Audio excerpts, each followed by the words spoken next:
कल्पतरु, विघ्नहर, संकट मोचन, चिंतामणि आदि अनेकों विशेषण जिनके नाम के आगे लगते, सिर्फ विशेषण ही नहीं है, वे विशेष है इसलिए विशेषण से युक्त है। उनकी भक्ति से भक्तों के संकटों का हरण हुआ, उनकी भक्ति से भक्तों के विघ्न का हरण हुआ।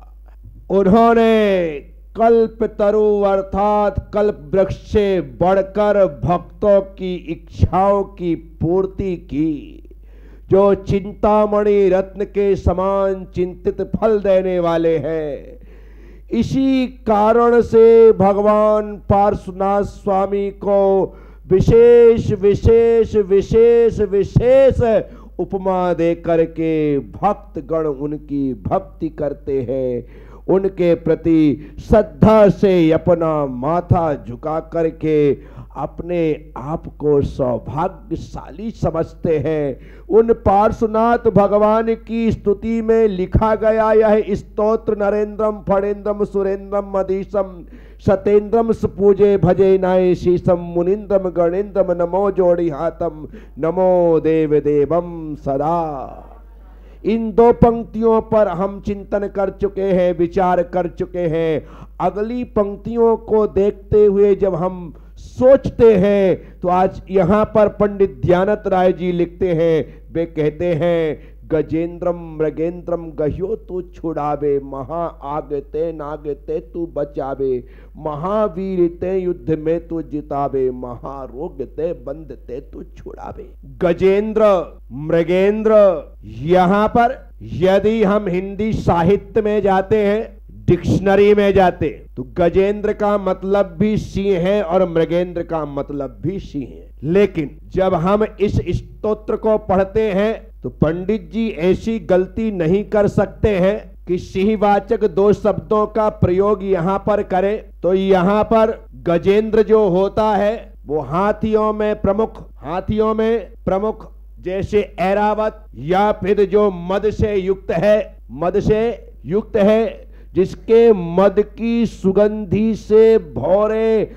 उसके कपोल के पास झूमते हुए गुंजित होते हैं, गुंजायमान करते हैं। ऐसा हाथी जब अपने विकराल रूप में आ जाता है तो उससे पार पाना मुश्किल। जब कुंडग्राम की हस्तिशाला से एक हाथी मदोन्मत्त होकर के, पागल होकर के सांकल को तोड़ करके बाहर भागता है तो उसके उत्पात से कुंडग्राम में त्राही माम की आवाज आकाश को गुंजित कर देती। ऐसे समय में बड़े बड़े महावत भी उस हाथी को वशीभूत नहीं कर पाते। रास्ते में जो कुछ भी आता है वह मदोन्मत्त हाथी अर्थात उन्मत्त हुआ हाथी अर्थात विक्षिप्त हुआ हाथी सब कुछ नष्ट भ्रष्ट कर रहा है। इससे जन धन दोनों की हानि हो रही। अपने मित्रों के साथ नंदावर्त महल में चर्चा वार्ता में मशगूल युवक वर्धमान जब एक शोरगुल सुनते हैं तो उनके आश्चर्य का ठिकाना नहीं कि जिस कुंडग्राम में हमेशा शांति का साम्राज्य स्थापित रहा है, आज वहां ऐसा स्वर, इतना शोर और भयाक्रांत लोगों की आवाज। मित्रों से कहा कि पिछले समय में मैंने कभी कुंडग्राम की गलियों में ऐसी आवाज नहीं सुनी, आज यह आवाज कहां से आई? मित्र ने कहा वर्धमान हम तो आपके साथ हैं, हमें भी पता नहीं, अभी सुनाई पड़ रहा है, आप यही ठहरो, मैं ज्ञात करके आता हूं कि आखिर यह शोरगुल क्यों। मित्र बाहर गया, महल के बाहर निकल भी नहीं पाया था कि एक सैनिक ने आकर के कहा कि महाराज को सूचना दे कि गजशाला का एक हाथी पागल होकर के नगर की बीथियों में, नगर की गलियों में, नगर की सड़कों में, नगर के मार्गों में उत्पात मचा रहा है। महावत भी उसे बस में नहीं कर पा रहे हैं। इतना सुनना था कि वह मित्र वापिस लौटा। मित्र क्या खबर लाए हो? वर्धमान, गजशाला का एक हाथी पागल होकर के उत्पात मचा रहा है। फिर महावत कहाँ गए? वे उसे वशीभूत क्यों नहीं कर रहे हैं? वर्धमान, सब लोग प्रयास करके हार चुके, तो क्या हाथी इसी प्रकार से उत्पात मचाता रहेगा? वर्धमान, हम कह नहीं सकते, ठहरो, मैं अभी आया। वर्धमान सीधे महल से बाहर निकल करके उस रास्ते पर पहुंचे जहां सामने से चिंघाड़ता हुआ हाथी चला आ रहा, मद बरसाते हुए हाथी चला आ रहा था। सैनिकों ने कहा, प्रतिहारों ने कहा, दोस्तों ने कहा, मित्रों ने कहा, वर्धमान आ जाओ, अपने आप की रक्षा जरूरी है। वर्धमान ने कहा, अपने आप की रक्षा जरूरी है या अपनों की रक्षा जरूरी है? आज सारा नगर हाथी के भय से भयाक्रांत है और मैं अपनी रक्षा के लिए अपनों की रक्षा ना करूं? ऐसा नहीं हो सकता। सभी लोग भयभीत हैं। आगे से हाथी मदमाता हुआ, झूमता हुआ आगे बढ़ रहा है। वर्धमान ने कदम आगे बढ़ाए और जोर से आवाज दी, गजराज ठहर जाओ। ये शब्द जैसे ही हाथी के कान में पड़े, हाथी ठिठका और ठहर गया। लोगों के आश्चर्य का ठिकाना ना रहा। महावत सोच में पड़ गए कि जिस हाथी को बस में करना हमारे वश के बाहर की बात हो गई थी, वर्धमान ने सिर्फ इतना कहा, गजराज ठहर जाओ, और हाथी ठहर गया। सभी लोगों को वर्धमान की शक्ति का एहसास हो गया कि जिनके शब्दों में इतनी ताकत है, उनकी बाहुओं में कितनी ताकत होगी। जिनके शब्दों को सुनकर के मदमाता हाथी ठहर गया, यदि ये अपने मुष्टिका को बंद करके प्रहार करे तो वज्र का प्रहार ही होगा। इतना ही नहीं, शांत चित्त खड़े हुए हाथी ने वर्धमान को देखा, वर्धमान के आगे आया, वर्धमान उसके निकट पहुंचे। हाथी ने अपनी सूंड को सीढ़ी बना करके वर्धमान को अपनी पीठ पर बिठाया, नगर की परिक्रमा लगाई, नगर की परिक्रमा लगाई और चुपचाप ऐसे गजशाला में चला गया जैसे उसे कुछ हुआ ही। गजेंद्रम मृगेंद्रम गह्यो तो छोड़ा। उस समय जब वे राजकुमार थे, तीर्थंकर नहीं, भगवान नहीं, क्या थे? राजकुमार थे। उस समय उन्होंने गजेंद्र से बचा लिया।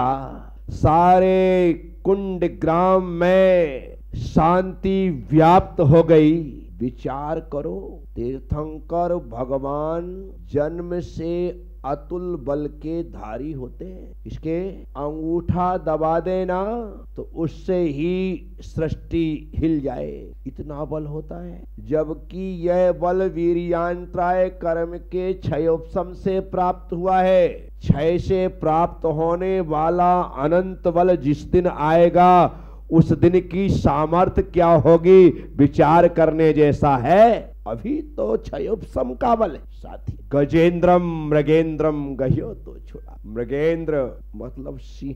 क्या भगवान महावीर स्वामी का जीव जब सिंह की पर्याय में था, तब वह क्षुधा वेदना को नष्ट करने के लिए एक हिरण के शिकार के लिए छलांग लगा और छलांग लगा करके अपने पंजे से हिरण को पकड़ लेता है। इतने में ही आकाश मार्ग से अजितंजय और अमित तेज नाम के दो मुनिराज नीचे आते, आकर के कहते हैं, वनराज तुम्हें यह कृत्य शोभा नहीं देता, क्योंकि आने वाले समय में तुम तीर्थंकर होने वाले हो, भगवान होने वाले हो। यह शब्द सिंह ने सुना और जाति स्मरण हो गया।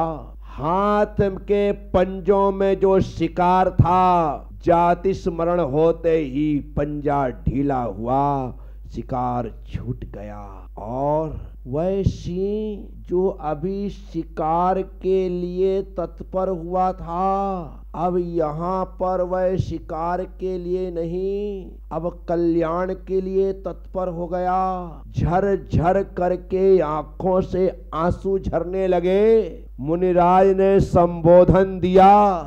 संबोधन देने के साथ ही उसके दर्शन मोहिनी कर्म का उपशम क्षयोपशम होते ही उसे सम्यक दर्शन की प्राप्ति हुई और उस सिंह ने मुनिराज से अष्टमूल गुण ग्रहण कर। किसने? सिंह ने। विचार करना, गजेंद्रम मृगेंद्रम गह्यो तो छुड़ावे। जो गजेंद्र के व्यूह में फंस गया है, मृगेंद्र के चक्र में फंस गया है, उसे भी यदि कोई छुड़ाने वाला है तो वो भगवान है। भगवान जहां पर होता है वहां पर कोई किसी का बाल बांका नहीं कर सकता है। इसीलिए यहां पर कहा जाता, देखो उस सिंह के कल्याण का वक्त तो था ही, लेकिन मुनिराज के आगमन से उस हिरण की भी जान बचनी थी, जान छोड़ दिया। भगवान पार्श्वनाथ स्वामी की स्तुति कर रहे हैं हम। गजेंद्रम मृगेंद्रम गह्यो तू छुड़ावे। हे प्रभु, तू ही इनके चक्र में फंसे हुए जीव को छुड़ा सकता है, आपके द्वारा ही वे छूट सकते हैं, अन्यथा उनके व्यू में होने का मतलब है काल के मुख में होना। लेकिन आपकी कृपा हो जाए तो काल के मुख से भी जीव बच करके आ जाए, और वही होता है। गजेंद्रम मृगेंद्रम गह्यो तो छुड़ावे, महायागते नागते तू बचावे। क्या कह रहे? सीता को आग से किसने बचाया? किसने बचाया? और सोमा को नाग से किसने बचाया है? सीता को आग से बचाने वाले भगवान और सोमा को नाग से बचाने वाले। सारी कहानियां हमारे यहाँ पर है। यूं ही नहीं है कि बात धुएं में चला दी गई हो या यूं ही कह दी गई हो। आपने आग से बचाया है, आपने नाग से बचाया है। आप ही हैं जो जीव को मौत के मुंह से वापस ला सकते हैं, अन्यथा किसी में वह शक्ति और सामर्थ्य। साथियों, ये ऐसी कहानियां हैं जो जग जाहिर है। सीता की कहानी सुनाने की जरूरत नहीं है। अग्नि परीक्षा में सीता गई निडर होकर के, निर्भीक होकर के।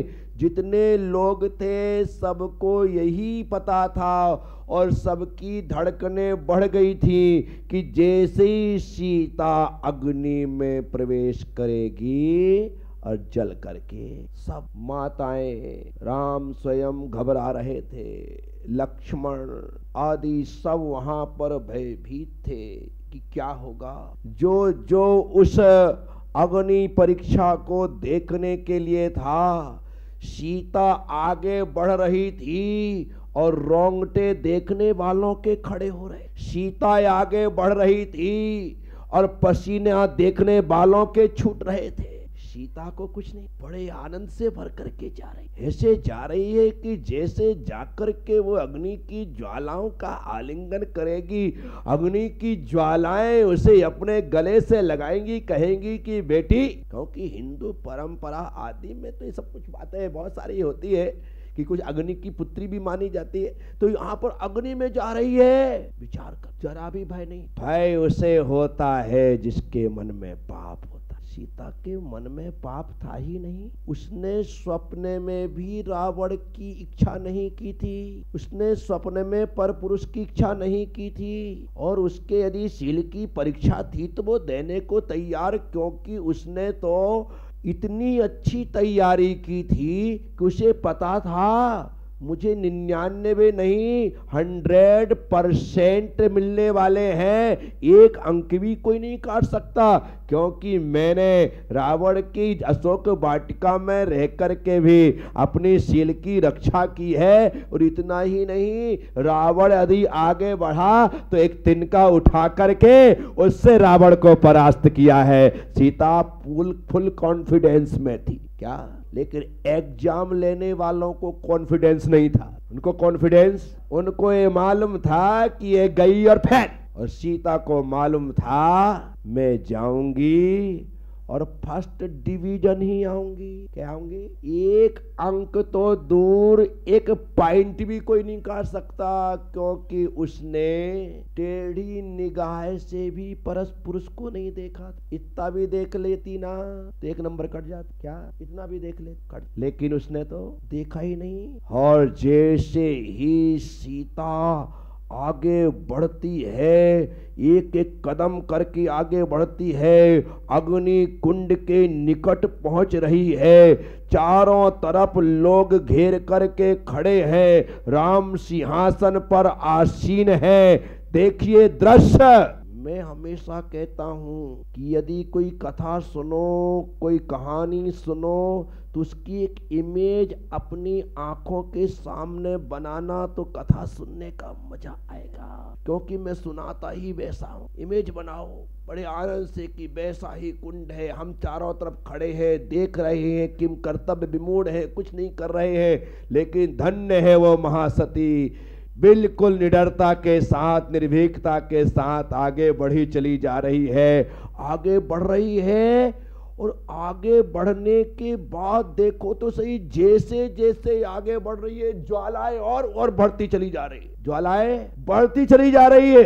और उन बढ़ती हुई ज्वालाओं को देख करके लगता है कि एक पल में सीता को लील जाएंगी, भस्म कर दे। ज्वाला बढ़ रही है, सीता भी। मन में नमोकार मंत्र है, मन में नमोकार। यदि और कोई होती ना तो मन में नमोकार नहीं, राम को गाली दे रही होती, ज्यादा ही होशियार बन रहा है, मेरी परीक्षा ले रहा, खुद तो रहा यहाँ पे बाहर, मैंने तो तेरी परीक्षा नहीं ली। नहीं, ये सतियों की भाषा नहीं, कुतियों की भाषा है। क्या कुतियों की भाषा है? खुल्ला बोलता हूँ मैं। जो अपने पति के लिए दुर्भावना युक्त हो वो सती नहीं, कुती है। बुरा लगे अच्छा लगे, बात बिल्कुल दो टूक और पते की है। सती के मन में अपने पति के प्रति दुर्भावना आ सकते हैं। वो तो कह रही है मेरे कर्म का उदय है, मैंने कभी किसी का अपवाद किया होगा, किसी का बुरा किया होगा, कोई गलत सोचा होगा, कभी किसी दिगंबर साधु पर मैंने कोई लांछन लगाया होगा, तो आज मेरे ऊपर लांछन लग गया है, बस इसी कारण से कर्म का फल मेरे सामने है, लेकिन मैं निर्दोष हूं। ऐसा कह करके नमोकार जपते हुए सीता आगे बढ़ रही है। और जैसे ही कुंड के निकट पहुंची, जितने लोग देखने वाले थे ना, सब उस अग्नि कुंड के 10-10 मीटर दूर थे। कितने? और फिर भी लपट लग रही थी। क्या लग रही थी? एहसास करो, लपट लग रही थी। और जब ज्वालाएं बढ़ रही थी तो लोग धीरे धीरे करके पीछे भी खिसक रहे थे। हवा चलने के कारण जिस ओर चिंगारी उड़ रही थी तो लोग उस रास्ते को छोड़ भी रहे थे। लेकिन धन्य वो महासती एकदम निकट है, 10 मीटर नहीं 1 मीटर, 3 कदम बचे हैं। दूसरा कदम आगे रखती है, एक रखती है, बस अब अगला कदम तो कुंड में ही जाने वाला है। लेकिन ये क्या हुआ? जैसे ही अगला कदम सीता ने रखा, वह अग्नि का कुंड जल के कुंड में परिवर्तित हो गया, जल के रूप में परिवर्तित। कहाँ गई वह अग्नि की ज्वाला? गजेंद्रम मृगेंद्रम गयो तो छुड़ावे महायाग ते। बाप, जब कोई साथ नहीं देता तब तू साथ देता है, जब अपने भी साथ छोड़ देते हैं तब वो अपना परमात्मा साथ देता है। मैं आप सबसे कहता हूं, ये दुनिया है, जब तक इसका कार्य सिद्ध हो रहा है तब तक हमारे साथ है। जिस दिन इसका काम पूरा हो जाएगा, इसे वाय वाय करने में देरी नहीं लगेगी, एक पल में छोड़ देगा। जिसके लिए आहार निश राम राम की जप करती रही, उसी राम ने अग्नि कुंड में जाने के लिए कह दिया। लेकिन इतना होने के बाद भी राम के लिए गलत नहीं सोचा। यही वजह है कि आज सभी सतियों में महासती के रूप में सीता का स्मरण किया जाता है। साथियों याद रखना, सब छोड़ देना। मैं बार बार कहता हूँ, भगवान का साथ मत छोड़। कितने भी दुर्दिन आ जाएं, कितने भी बुरे दिन आ जाएं, अपने कर्मों को दोष देना, लेकिन भगवान को दोष मत देना कि तू करता क्या है। भगवान तो सब कुछ करने को तैयार है, लेकिन तेरे कर्म का उदय है, वहां पर कुछ नहीं हो सकता। जब स्वयं भगवान को आहार के लिए भटकना पड़ता है, जब स्वयं भगवान को कमठ का उपसर्ग सहना पड़ता है, जब स्वयं भगवान को कर्म उदय के कारण स्थान रुद्र के द्वारा उपसर्ग सहना पड़ता है, तो फिर हम कौन से खेत की मूली हैं, हमारी क्या विसात है। लेकिन भगवान को दोष मत देना। दोष देना तो अपने आप को, अपने कर्मों को। किसे? अपने जो कुछ भी है, मैं अपने कर्म का फल। महा आगते नागते तू बचावे, नाग से बचा लिया। बताओ, सासू जानकी के पीछे पड़ गई थी और उसे मारने के लिए हार के नाम पर काला नाग रख दिया, काला नाग रख दिया। और वो इतनी सीधी सादी सौमा सती। माँ ने कहा, बेटा तेरे लिए सुंदर सा हार मंगाया है, पहन ले। माँ आप निकाल के दो। नहीं बेटा, तो खुद निकाल, बहुत सुंदर रत्नों का हार है। उसने घड़ा खोला। माँ को तो मालूम था कि घड़ा खोलते ही फुसकारेगा, निकालने की जरूरत नहीं, उसके पहले प्राण निकल जाएंगे। लेकिन जैसे ही घड़ा खोला, भीतर देखती है चमचमाता 9 लखा हार, बेशकीमती रत्न। माँ मेरे लिए? हाँ बेटा तेरे लिए। सच माँ मेरे लिए? हाँ बेटा तेरे लिए। माँ मैं ले लूं? हाँ बेटा ले ले। अंदर हाथ डाला, सासू की ऐसी हो रही है। कैसी?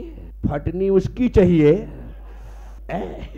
कर्म ऐसे करोगे तो तुम्हारी फटेगी। उसने तो ऐसा कुछ किया ही नहीं बेचारे ने। अब देखो आप, सासू की धड़कनें बढ़ गई, हार्ट बीट बहुत ऊपर पहुंच गई है। अरे भाई, जब मरने की उसकी व्यवस्था की तो खुश होना, अब जाएगी नहीं। हार्ट बीट बढ़ गई, रोंगटे खड़े हो। बहू ने दोनों हाथ डाले।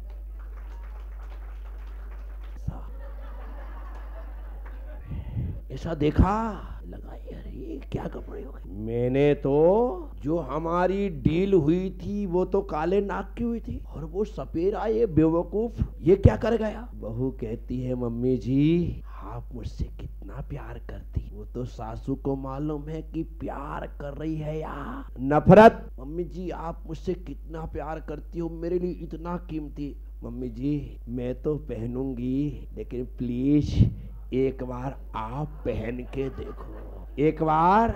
सासू तो सोच ही रही थी कि ये हार किसी भी तरीके से मुझे मिल जाए। हाँ बेटा, यदि तेरी इतनी इच्छा है तो ला, कुछ दिन में पहन लेती हूँ, बाद में तू ले ले। बहू तो निर्दोष थी, बहू तो सौमा सती, तो उसके मन में अभी भी पाप नहीं है। ऐसा नहीं कि वाह मम्मी जी अभी तो मेरे लिए कह रही थी और रत्न देखते ही भाव बदल गए। ऐसा टोंट नहीं मारा जैसा तुम मारती हो। क्या? अरे मैं तो इनकी नस नस से वाकिफ हूँ।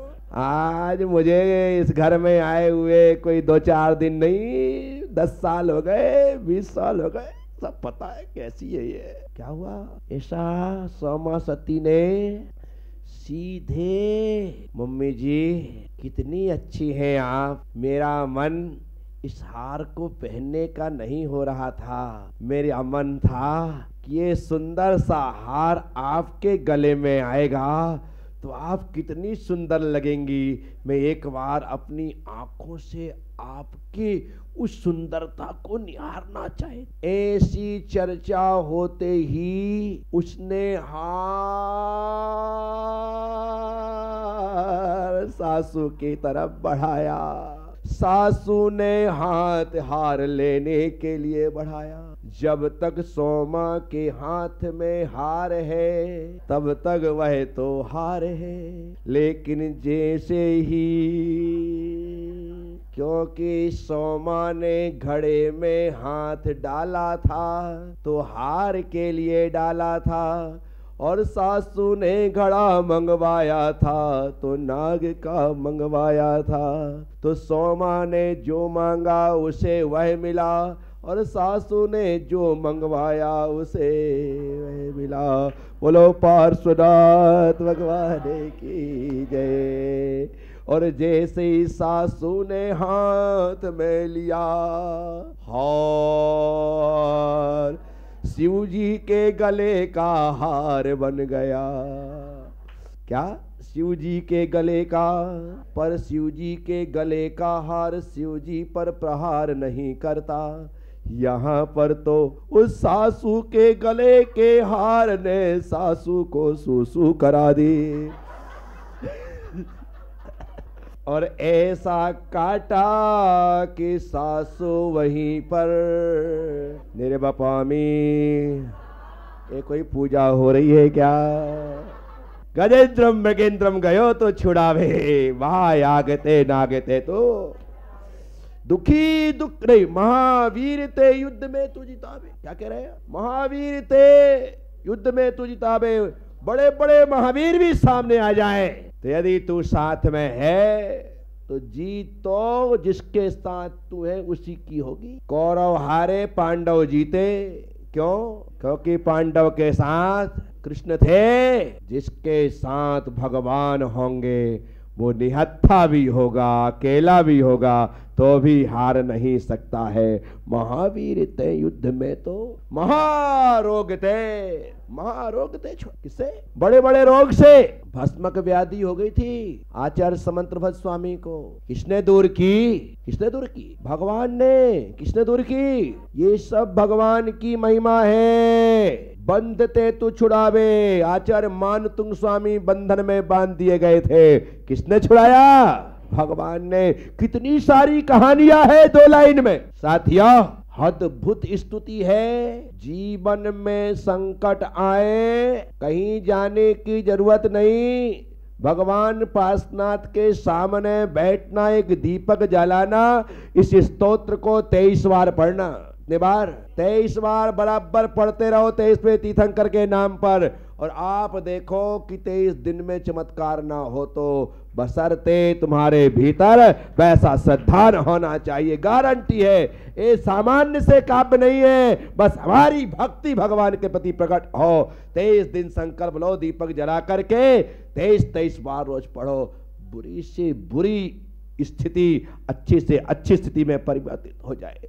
बुरा से बुरा समय एकदम से परिवर्तित हो जाए। श्रद्धा लेकर के कार्य कर। पर लेकिन तुम तो 1 घंटे के एपिसोड में करोड़पति बनना चाहते हो। भाई महाराज श्री 15 प्रश्न पूछ लो, करोड़पति बना लो, 7 करोड़ दे दो और हमें जाने दो। 1 घंटे के एपिसोड में कोई करोड़पति बनता है क्या? कितने लोग आते हैं उस हॉट सीट पर बैठते हैं। कई तो ऐसे बुद्धू आ जाते हैं कि पहले क्वेश्चन में लाइफ लाइन ले लेते हैं। पहले क्वेश्चन में 1000 रुपये के क्वेश्चन में। अरे चुपचाप 1000 रुपये अमिताभ बच्चन को दे दे, कितना आगे बढ़ा भाई। ऐसे आ जाते। हॉट सीट में आकर के बैठना तो होता है, लेकिन सबके नसीब में 7 करोड़, सबके नसीब में 1 करोड़ नहीं होते। कितने लोग पहुंचते हैं और उन लोगों को भी कितने संभालने वाले होते हैं। 3-4 लाइफ लाइन होती है, मरते मरते बचते हैं, तब जाकर के 1 करोड़ लेकर के आ पाते हैं। और तुम सोचते हो कि ऐसे बन जाएंगे। 23 दिन तक 23 बार इस पाठ को पढ़ो। भगवान के समक्ष बैठ करके कल्पतरु पार्श्वनाथ भगवान तुम्हारे लिए कल्पतरु ना बने, तुम आकर के कहना। आपके मन में वो आस्था, वो श्रद्धा, वो निष्ठा उन परमात्मा के प्रति होनी चाहिए। बोलिए अक्षयकारी कल्पतरु पार्श्वनाथ भगवान की।